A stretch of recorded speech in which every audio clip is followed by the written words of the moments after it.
You've got 10 times the spunk of any girl I've ever known. I will not answer any more of your ridiculous questions.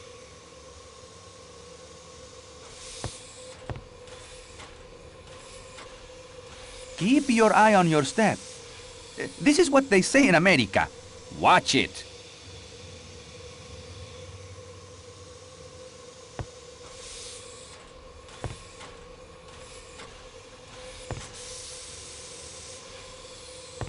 Come back later, Miss Marceau. We can chat then.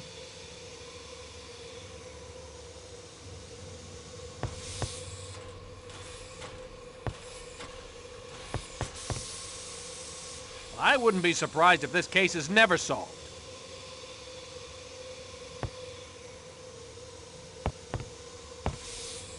Mademoiselle Debenham, I must ask you why you lied to me earlier. Lied to you? I don't know what you mean.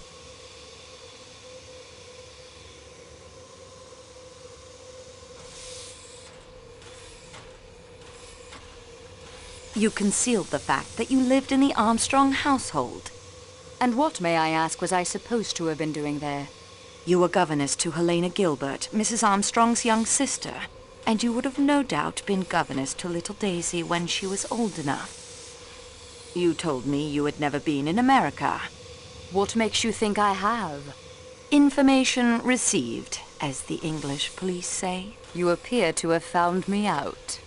And the reason for these evasions? I have my living to get. You must know how hard it is for a girl to get and keep decent employment. I had been detained and questioned in connection with a murder case. Do you think that any nice, ordinary, middle-class Englishwoman would want to engage a girl with those references as governess to her daughters?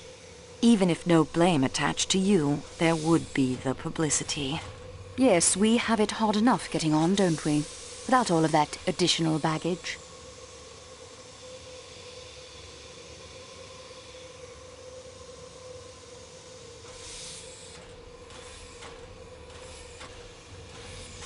Not now, when it's all over, when it's behind us. Antoinette, those words refer to a private matter of my own. I can't tell you. I can't.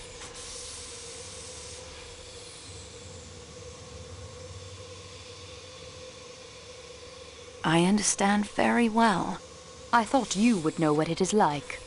I am the hardest working employee in the office, yet I remain at the lowest wages.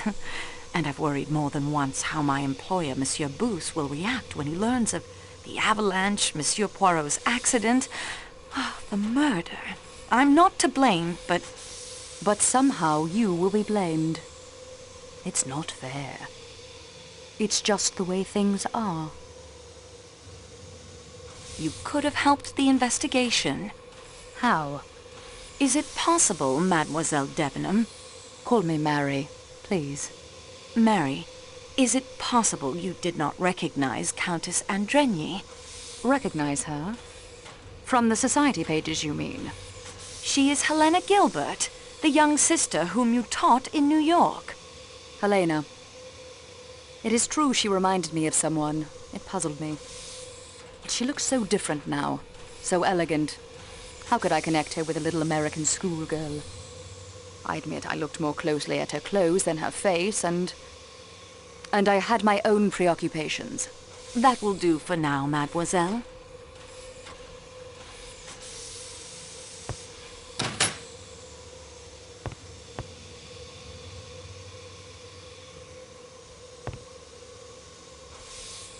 Oh, another thing. Your name is Helena, isn't it? Not Elena. You are Helena Maria Gilbert, are you not? Sonia Armstrong's sister, Linda Arden's daughter? I demand, mademoiselle, to know what right you... No, Rudolph. It is useless to deny what Mademoiselle Marceau says. It is quite true, mademoiselle. I am Helena Gilbert, the youngest sister of Sonia Armstrong. Good day, Monsieur Lecomte. The time for talk has passed. Now that you know who I am, you will, of course, draw your own conclusions.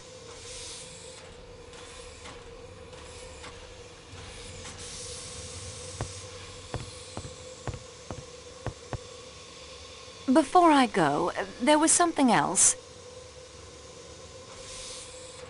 What is the name of the conference you are addressing in London? Why, it is the International Society of Gastrointestinal Physicians. Why would such a group be interested in a speech about a disease found in newborn calves? Why, there are many similarities between... What I mean is anatomy. Constantine, what have you done? You lied to us about your qualifications, Doctor. You are a veterinarian, yes? Yes, a very good veterinarian. Monsieur Poirot and I relied on your qualified opinions. Mademoiselle Marceau. All the inconsistencies, the time of death, the difference in the force of the stab wounds. The murderer is strong, but no, look here, the murderer is weak. He is right-handed. No, he is left-handed. Have you considered he may have held a knife in each hand? Doctor, enough. All of it can be explained away with the simple fact that you did not know what you were doing. Mademoiselle, all of my training was to become a medical doctor, to treat human disease and to save human lives. Then, I come from a poor family. I had not the money to finish my studies. The best I could accomplish was doctor of animals. When Monsieur Poirot was told there was doctor on the train, I saw an opportunity to prove myself. Not to you, you understand. To me. But your evidence... I swear to you, every observation I made, every conclusion I reached will be verified by any doctor who examines the body. Further, by my acting while the murder was as yet not too long in the past, I may very well have seen more than any doctor coming to the case days or even hours later. I did lie about my degree. I did not lie about my ability. You may rely on everything I have told to you. Yes, even with all the inconsistencies, you have the correct medical evidence before you.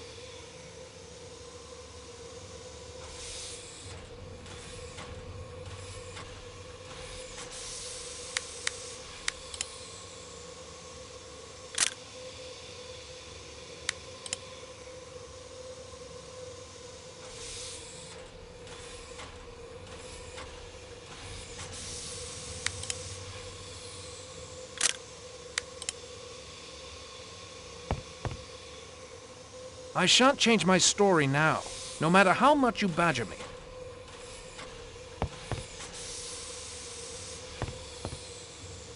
Mademoiselle, forgive me. I am much too upset to answer any more questions.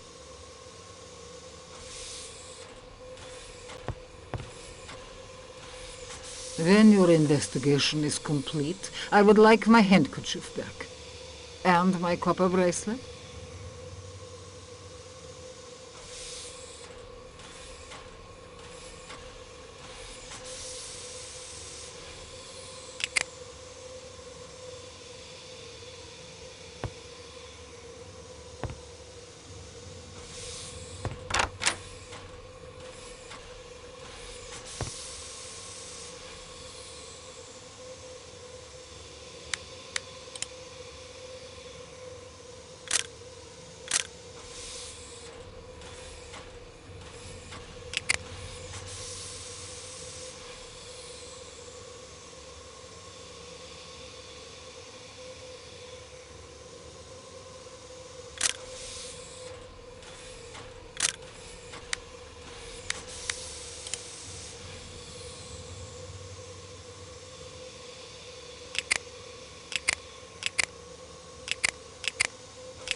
Ah, your return.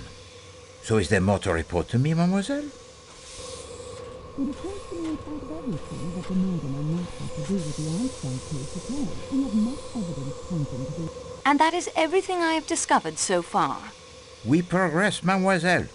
Let us see what we can learn. Countess Adrenyi's maiden name is Gilbert. Not a very Hungarian name, that. Her accent is more American than Hungarian. Countess Andrenyi is Helena Gilbert, Sonia Armstrong's sister. Ah, oui. It is easy to see why her devoted husband would try to hide that fact. Her account of the Armstrong household is of the greatest interest. Please to go over the points of her testimony that struck you.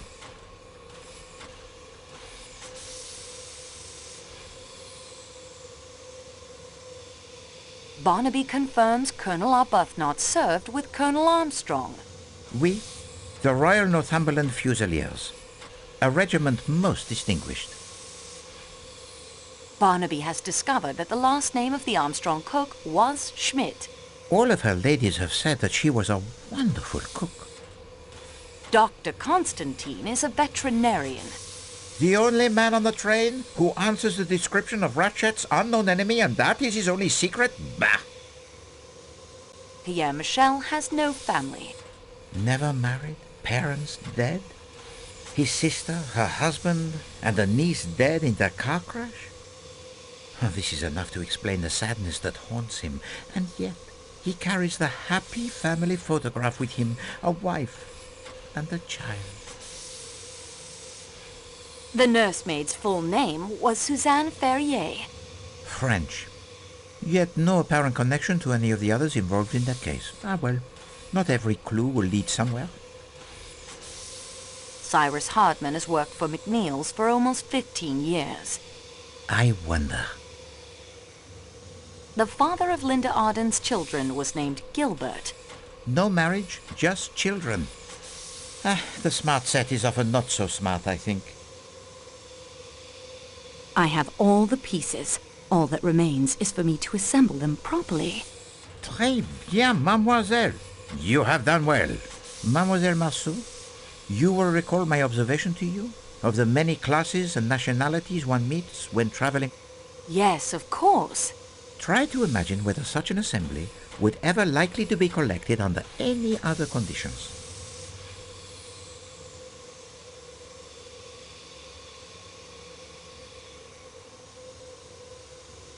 In America?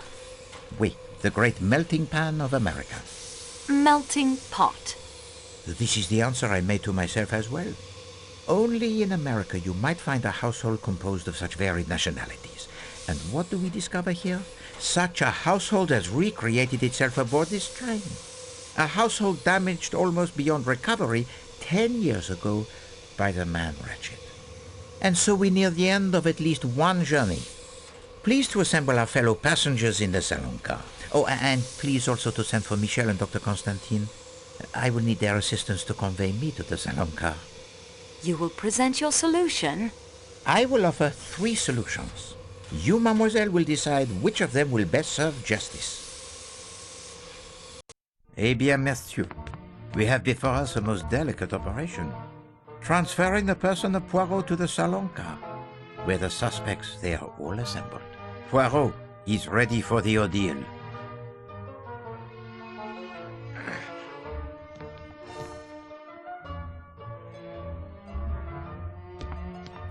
Marche! Mon Dieu, take care!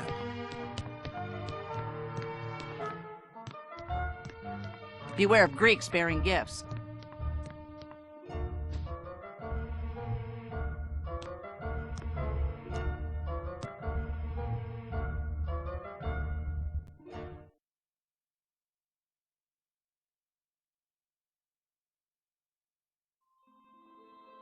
Mesdames et messieurs, there are 3 possible solutions of this case. There is the solution concocted for the benefit of the Yugoslavian police, who were expected to take up the investigation. A little play that was then embellished with several improvisations. When I, Hercule Poirot, unexpectedly appeared on the stage.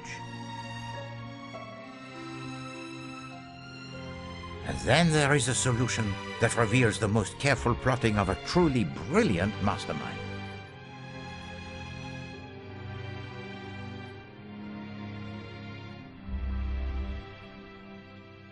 And yet there is also a third, one of which I think even now, that mastermind, in this carriage with us as I speak, has no knowledge. With the help of Mademoiselle Marceau, my able assistant, you see Poirot, he is also able to improvise, huh? I shall put all 3 solutions before you, And I shall ask Mademoiselle Marceau and the eminent Dr. Constantine here to judge which solution is the right one. Mademoiselle, are you ready to proceed? Oui, monsieur. Eh bien, we commence. Monsieur Ratchet had received the threats from an unknown enemy. Mademoiselle Marceau?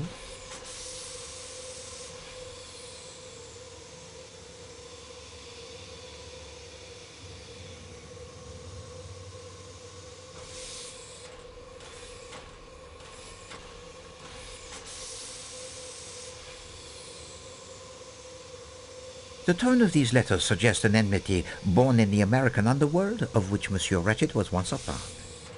A former colleague in one of his kidnapping schemes? Who knows? We have the evidence of a detective Monsieur Ratchet hired to protect him.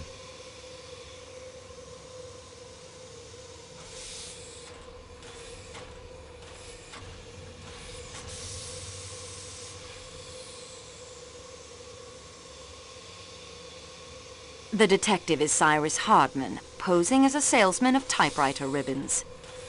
The evidence of Monsieur Hardman, who is indeed a detective hired to protect Monsieur Ratchet, gives to us a description of a small, dark man with a womanish voice. Except for the voice, this description would only fit 2 men on this train.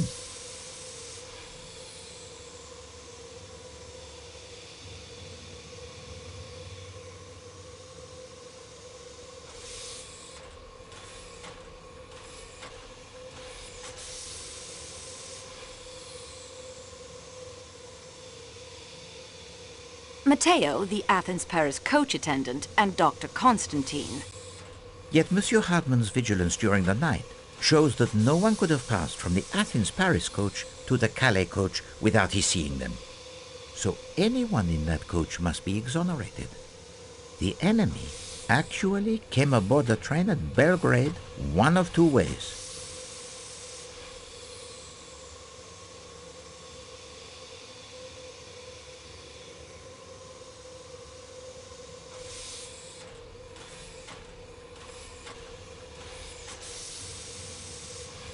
Through the door left unbolted by Monsieur McQueen. This enemy was disguised, leaving behind a button in Madame Hubbard's room when he used her connecting door.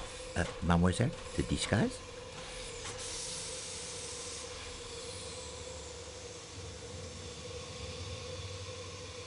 A passkey was found in the pocket of this uniform, giving the murderer access to Ratchet's room. Ratchet was under the influence of a dose of his sleeping draught, light enough to wake him, but strong enough to prevent him from struggling as the killer left through the connecting door.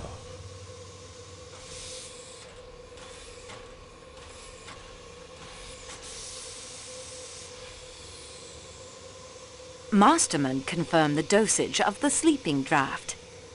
Oui, he did. Well, the murder weapon is obvious. Mademoiselle?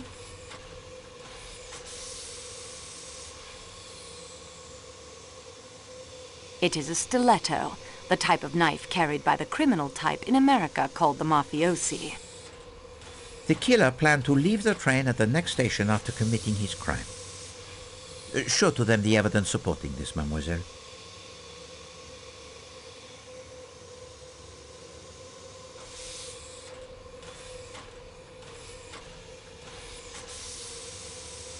Exact. The avalanche prevented him from reaching Broad. Even so, he went through with the crime and then hid himself.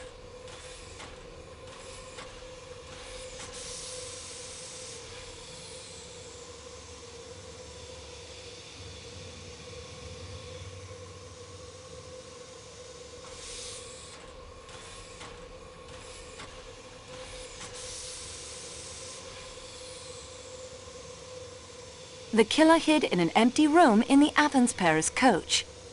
At first, in the Athens-Paris coach. Then later, it is in the hut. Mademoiselle found the uniform and the stiletto. But the killer had fled. He may have escaped down the mountain, or he may have come to his just reward somewhere out there in the snow. I think you will agree that we had followed the trail as easily as if we were tracking the footprints in the snow. Well, it is plausible. It certainly fits the most obvious set of facts. I applaud the mastermind who hides behind such an innocent face. The second solution asked more of the little Gressels. Not only of Poirot, but those of Mademoiselle Marceau and Dr. Constantine as well. It was hidden most carefully. The unlikely accident of a means of communicating with the outside world, a part filled most ably by my dear friend Barnaby, made the truth, or at least part of it, easier to uncover. But I flatter myself that enough clues were found right here on this train that such communications were almost always but collaborations of conclusions that I had already reached. So, mademoiselle, we will begin again. First, I will speak to you of time. When did Monsieur Ratchet meet his end? I suspect Mademoiselle Marceau has the theory.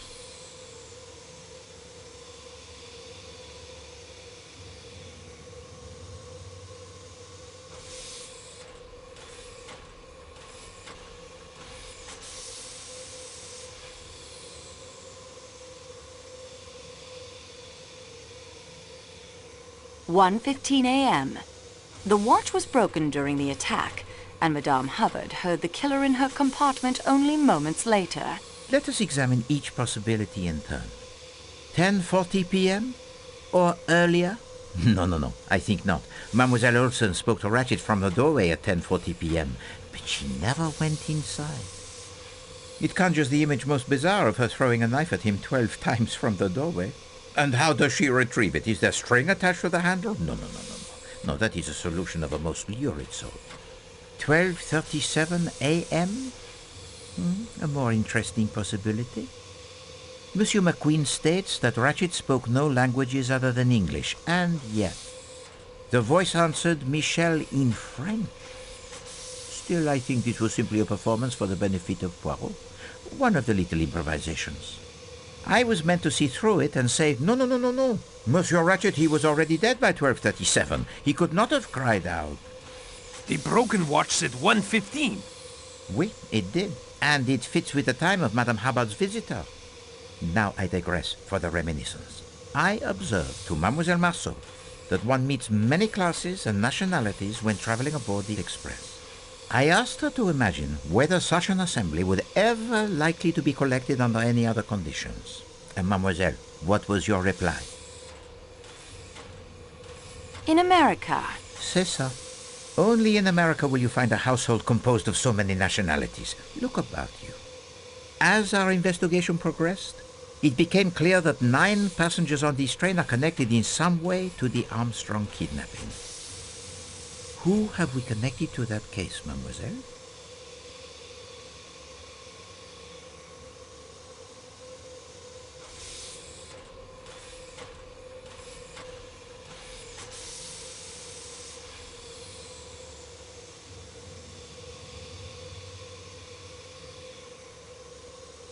Countess Andrenyi.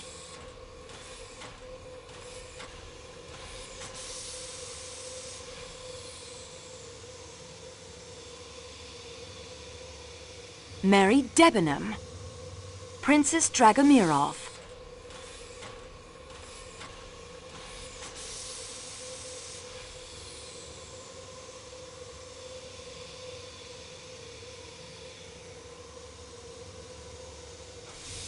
Antonio Foscarelli.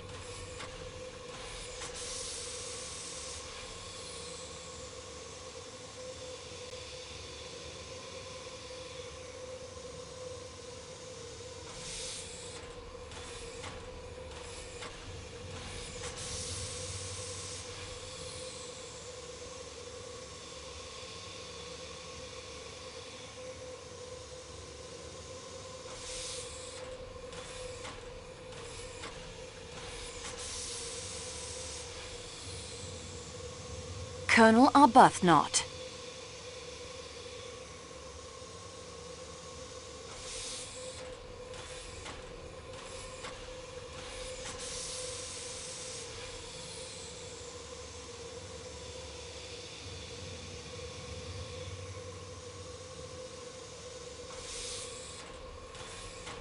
Edward Masterman.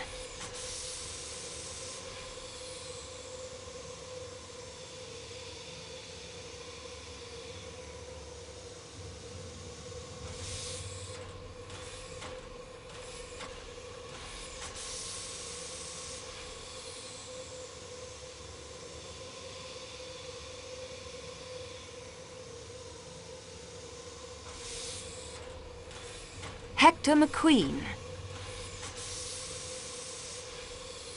Greta Olson. Hildegard Schmidt.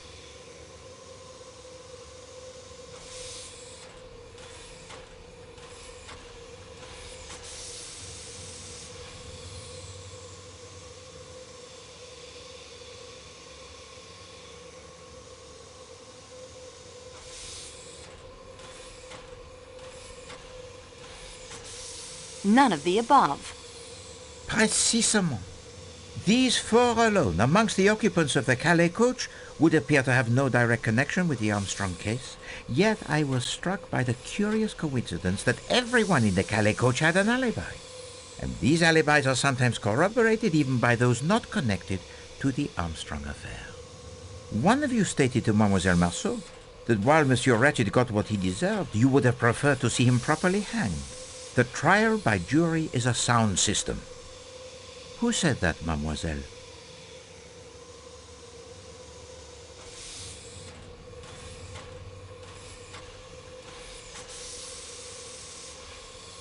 Colonel Arbuthnot. Just so. Colonel Arbuthnot. Now that struck a chord with Poirot. I sat back and thought, a jury is composed of 12 people. There are 12 passengers in the Calais coach, discounting myself and Mademoiselle Marceau. Ratchet, he was stabbed 12 times. And the reason the Calais coach was filled in the middle of the winter was explained. All, I repeat, all of the passengers were in on it. They had to be. No alibi could be left to the whim of a stranger. Did this solution explain everything? Let us see. What were the clues that pointed to the first solution, mademoiselle?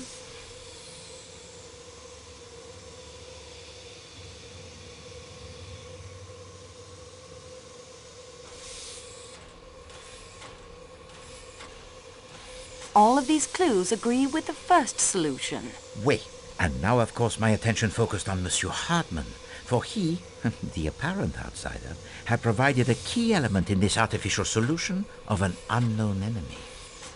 How to explain his complicity? And then I remembered that Mademoiselle Marceau had told to me 2 suggestive moments during 2 different interviews with Monsieur Hartmann.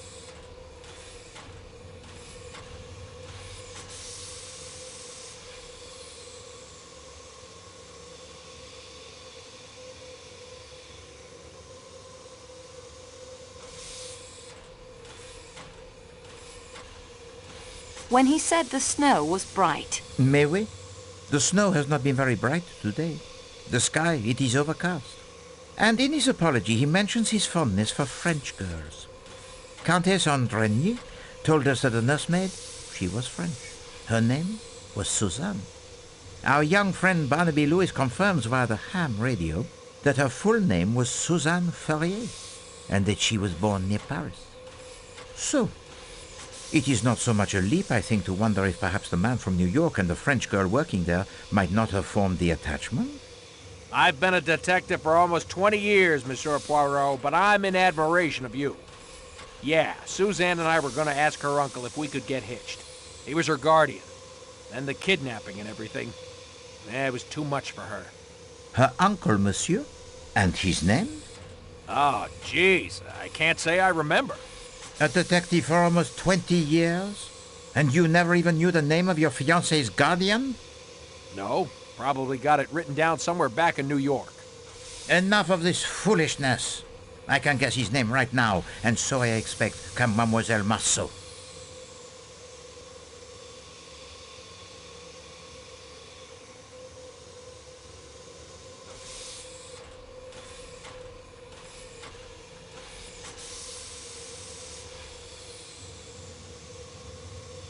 Pierre Michel. Use the little Gressels, Mademoiselle Marceau.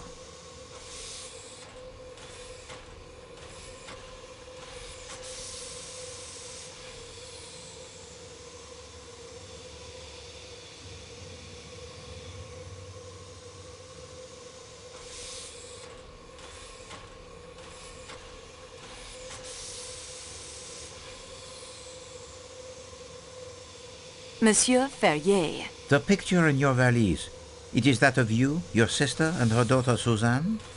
Oui, monsieur. After my sister and her husband died in a car crash, I raised Suzanne as my own child. And so, that leaves only one. Me? If the attendant is one of your killers, Mr. Poirot, that makes you 12. You don't need me. No, madame. I have come to the odd conclusion that the person who has taken no part in the crime is the one who would be considered most likely to do so. I refer to Countess Anne Ranier. Her husband swore on his honor she did not leave her room last night. A count from a noble family? A rising young star in the Hungarian diplomatic service? Such a man does not swear upon his honor lightly. No, it is much more probable that he tells the truth. And it is the devoted husband who, so to speak, takes his wife's place. So you see, madame, we are back to 11 without you. Well, I never. Wait until my daughter hears about this. Why not tell her now? She is sitting there right beside you, Madame Arden. You are the instigator, or the director, I should say, of this entire performance. You, who Mademoiselle Debenham so rightly called the strongest character among us. And there you have it. Does this second solution explain everything? Let us see. Mademoiselle Marceau, what was the real murder weapon?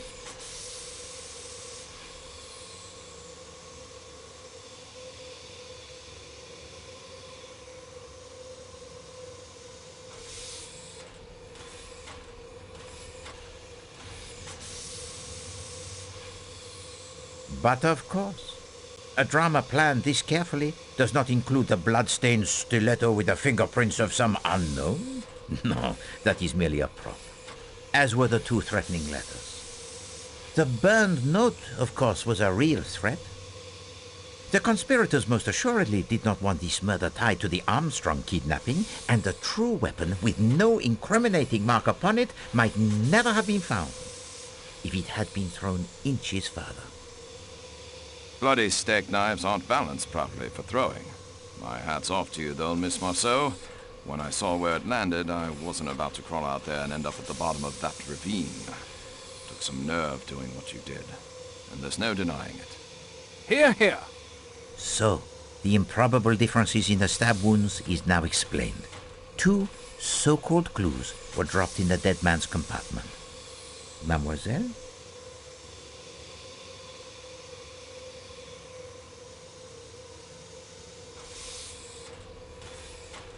The pipe cleaner, incriminating Colonel Arbuthnot, who had one of the strongest alibis and whose connection to the Armstrong family was probably the hardest to prove. And the second clue found in the room, mademoiselle?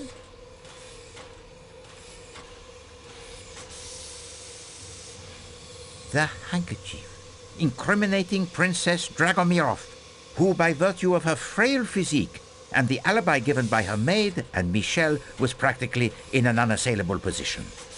Then there was the clue found at the shepherd's hut with the incriminating fingerprints. Do you have it, mademoiselle?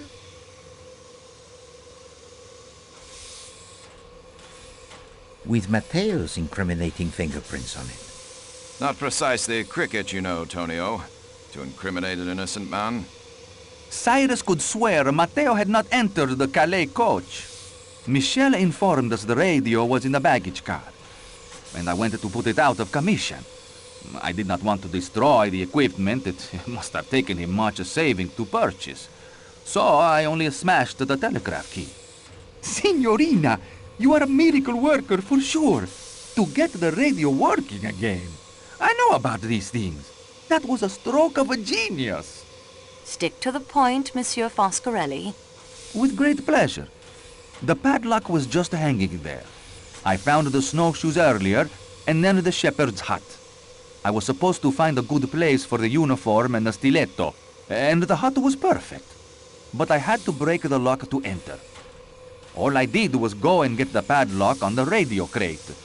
I didn't mean to point the finger at Matteo. The other red herring was not a herring at all, but it was certainly red. Mademoiselle?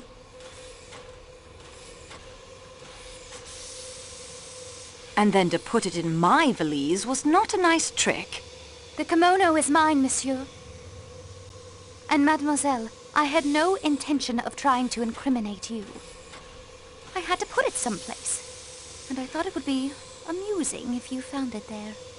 Ah oui, you enjoy your little games, Countess. Mademoiselle Freebody indeed. Well, Madame Arden? I always fancied myself in comedy parts. Bravo, Mr. Poirot. Well done. Applause from an actress of your stature is praise indeed, madame.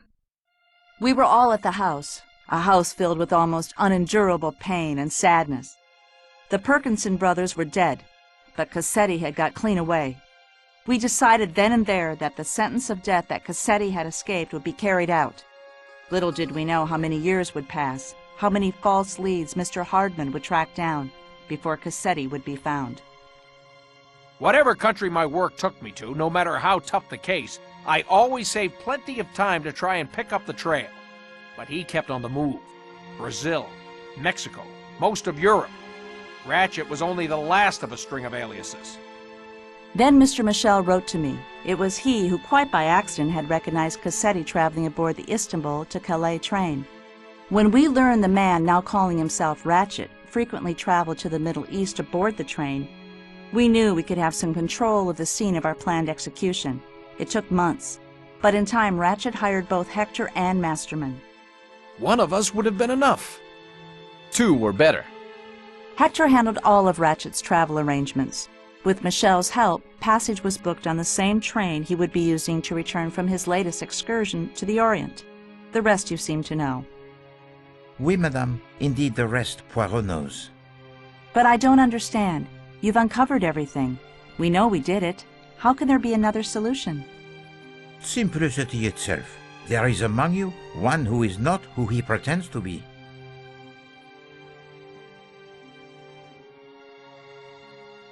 With the help of Mademoiselle Marceau, I will now present you with those clues which fit neither solution so far proposed, and present you with a truth that will surprise even you.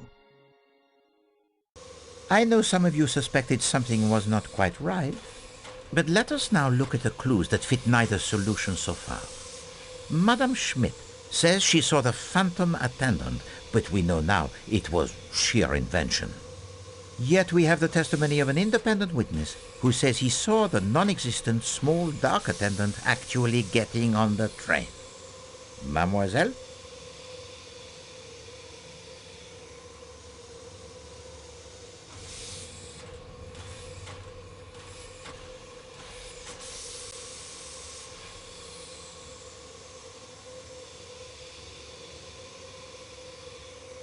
The engineer. Oui, the engineer while the train was in the Belgrade station. And then there is the crate of Monsieur Ratchet and its unknown occupant. What clues associate themselves with that crate, mademoiselle?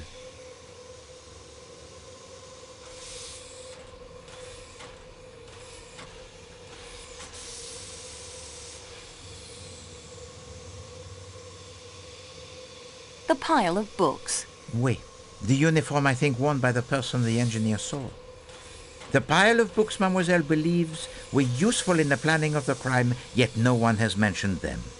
And the fact that the person with access to that key would be in the best position to tell us something of the occupant of that crate.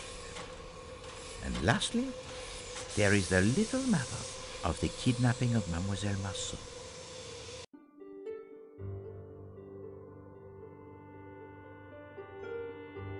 The what? Monsieur Foscarelli. I would not harm the signorina.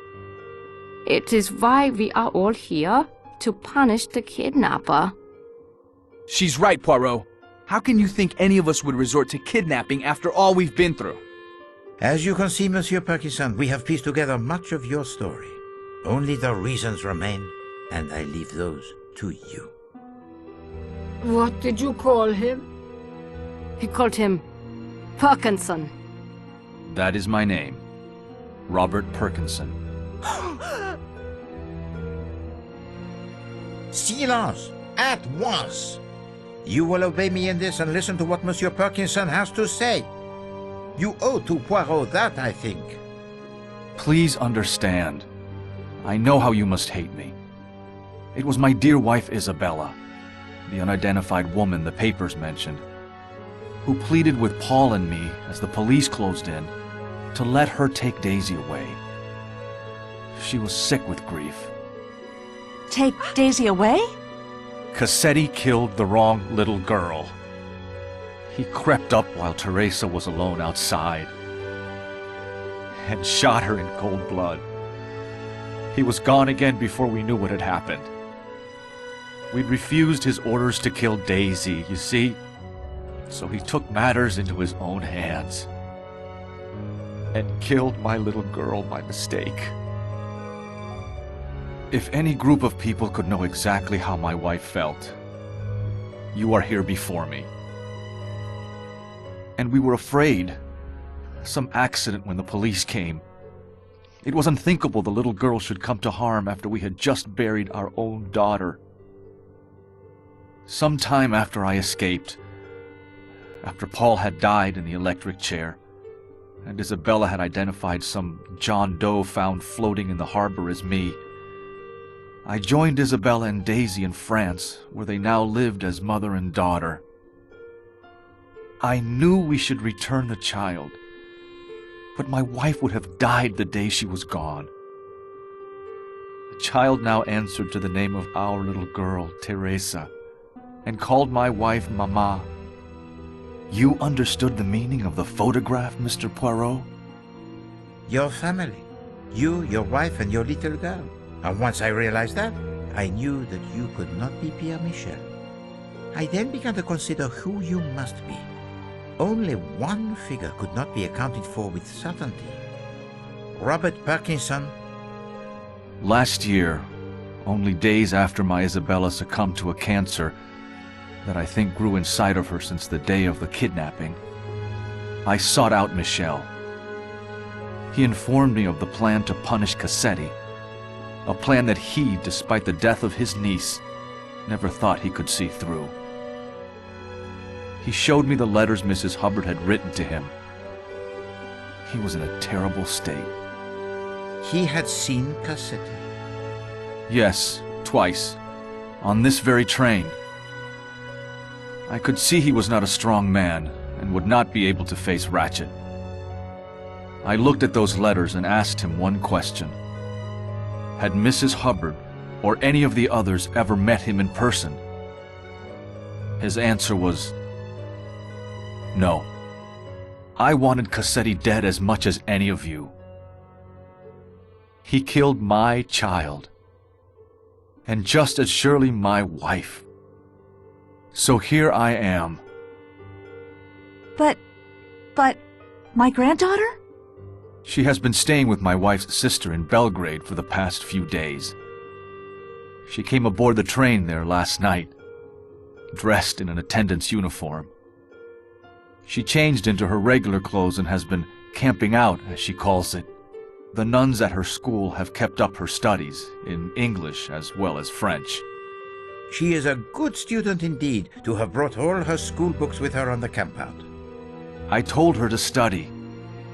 She has been staying in the baggage car in Ratchet's crate. Last night I took some food from Klaus's kitchen when he had gone off for a moment. And the statue worth $4,000? I dumped it on a trash heap near Sirkeki Station, I'm afraid. This cargo is far more precious. At last, the riddle it is solved, n'est-ce pas, mademoiselle? And with a most satisfactory solution indeed.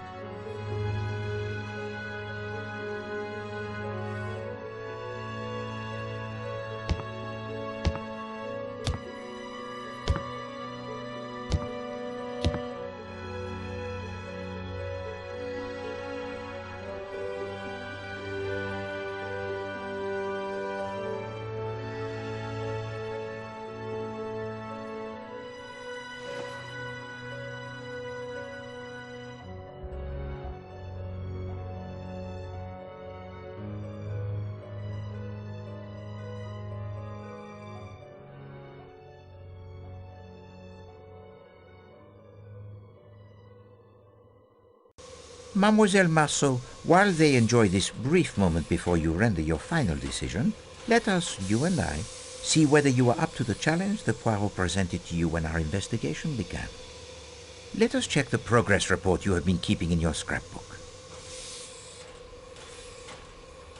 Mademoiselle Marceau, Poirot, he is impressed. You are courageous. You face the dangers without flinching. You solve almost every puzzle that confronts you, overcome almost every obstacle with enthusiasm and good humor. It has been my extreme pleasure to work with you and to match the wits with you. I am sure that with the knowledge you now have of my methods, you could do even better, should you ever find yourself faced with another mystery to solve.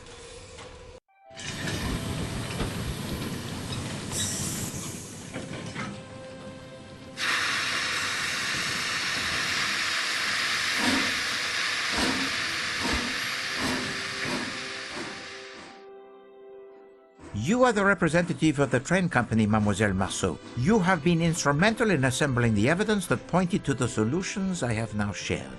And you have been ill-used.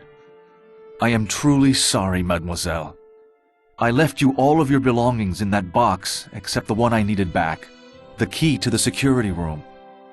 You now know why. My precious cargo had to eat. You have proven to be most ingenious. Twice you almost discovered my secret passenger. I left the parasol for you to discover. I had no doubt you would free yourself. If not, I would have found an anonymous way to inform someone of your whereabouts. I understand why you did it. As Monsieur Parkinson so rightly observes, you have proven your gray cells to be almost equal to those of Hercule Poirot. So, what do you say, Mademoiselle Marceau? Which solution shall we present to the Yugoslavian police in broad? Silence, s'il vous plaît. It is now time to hear what Mademoiselle Marceau has decided.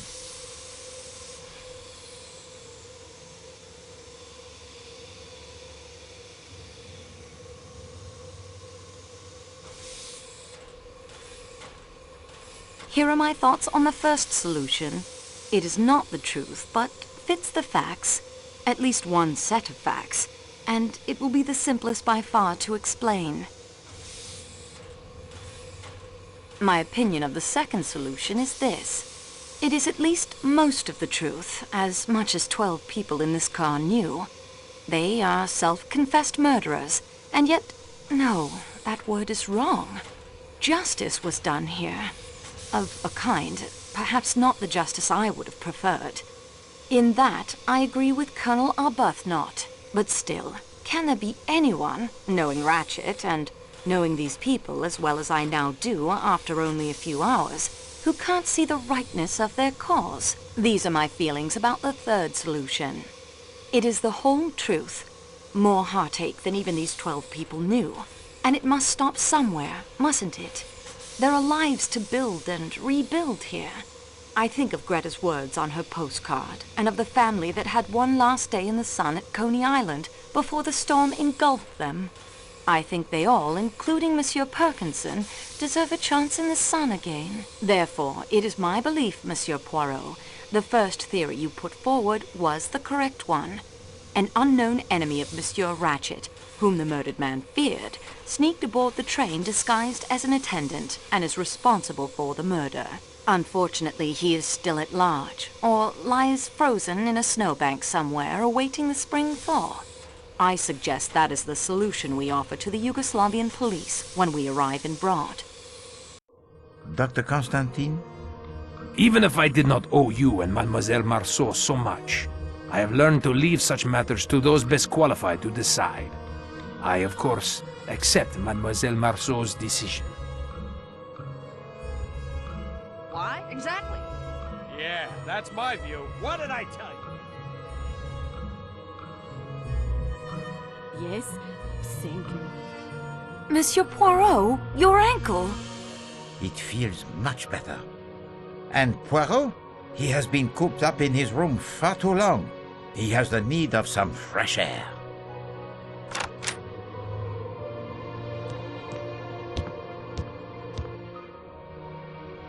Mr. Michel, I'm sorry, Parkinson. I cannot find it in my heart to hate you. All I find there is forgiveness and thankfulness for giving us back something we thought we'd lost forever. In fact, it seems You are now one of the family. Thank you. Daisy, child, my dear, I am your grandmother.